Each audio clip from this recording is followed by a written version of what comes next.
بار جبرائیل علیہ السلام نبی کریم صلی اللہ علیہ وسلم کے پاس آئے تو آپ صلی اللہ علیہ وسلم نے دیکھا کہ جبرائیل علیہ السلام کچھ پریشان ہے۔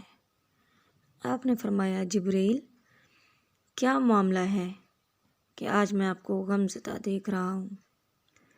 جبرائیل علیہ السلام نے عرض کی کہ اے محبوب کل، میں اللہ پاک کے حکم سے جہنم کا نظارہ کر کے آیا ہوں۔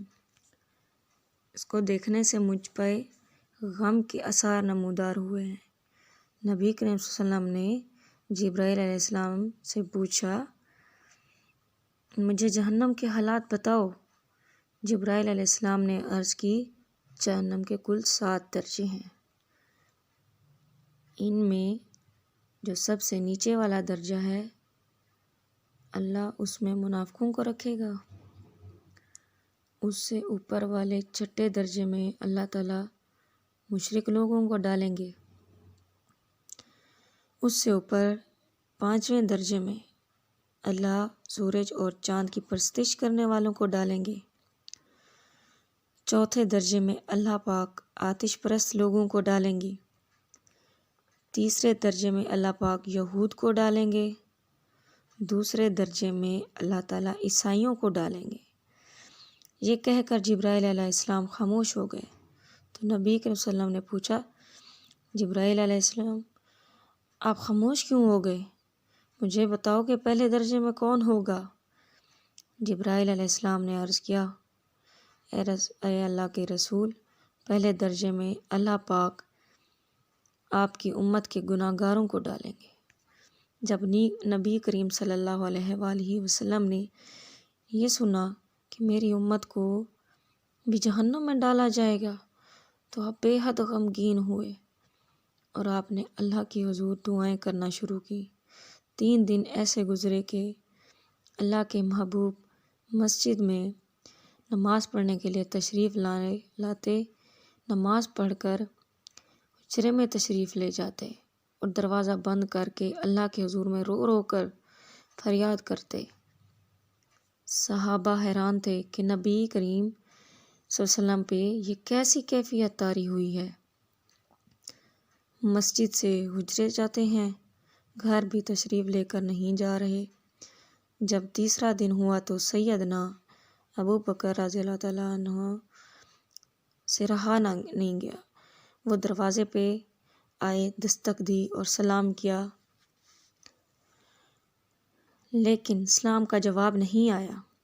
آپ روتے ہوئے سیدنا عمر کے پاس آئے اور فرمایا کہ میں نے سلام کیا لیکن سلام کا جواب نہیں پایا، لہٰذا آپ جائیں، آپ کو ہو سکتا ہے سلام کا جواب مل جائے۔ آپ رضی اللہ تعالیٰ عنہ گئے تو آپ رضی اللہ تعالیٰ نے 3 بار سلام کیا لیکن جواب نہ آیا۔ حضرت عمر رضی اللہ تعالیٰ عنہ نے سلمان فارسی کو بھیجا لیکن پھر بھی سلام کا جواب نہ آیا۔ حضرت سلمان فارسی نے واقعے کا تذکرہ علی رضی اللہ تعالیٰ عنہ سے کیا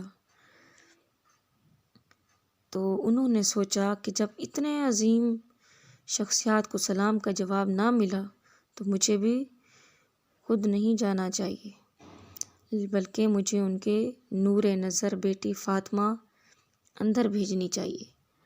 لہٰذا آپ رضی اللہ تعالیٰ عنہ نے فاطمہ رضی اللہ تعالیٰ عنہا کو سب احوال بتا دیا۔ آپ حجرے کے دروازے پہ آئیں، ابا جان السلام علیکم۔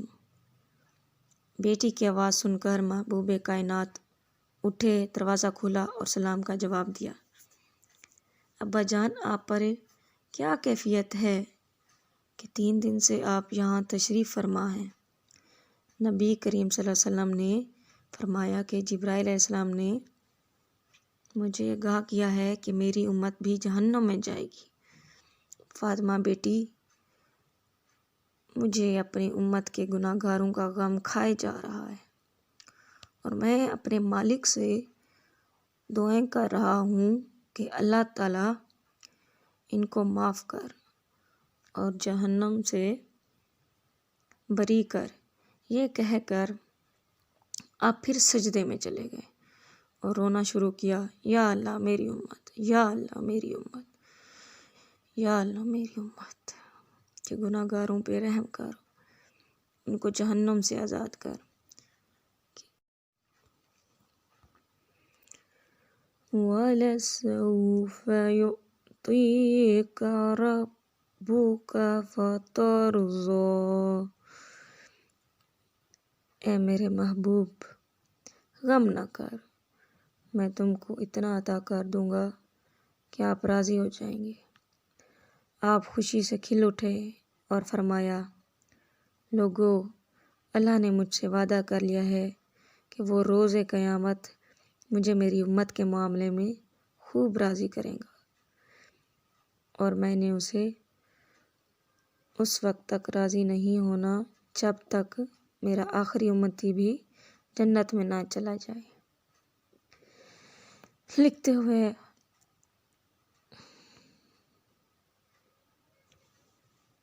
امید ہے کہ سنتے ہوئے آپ کی کیفیت بھی ایسی ہی ہوگی جیسے میں بھی محسوس کر رہی ہوں۔ ہمارا نبی اتنا شفیق اور غم محسوس کرنے والا ہے، اور بدلے میں ہم نے ان کو کیا دیا بھلا؟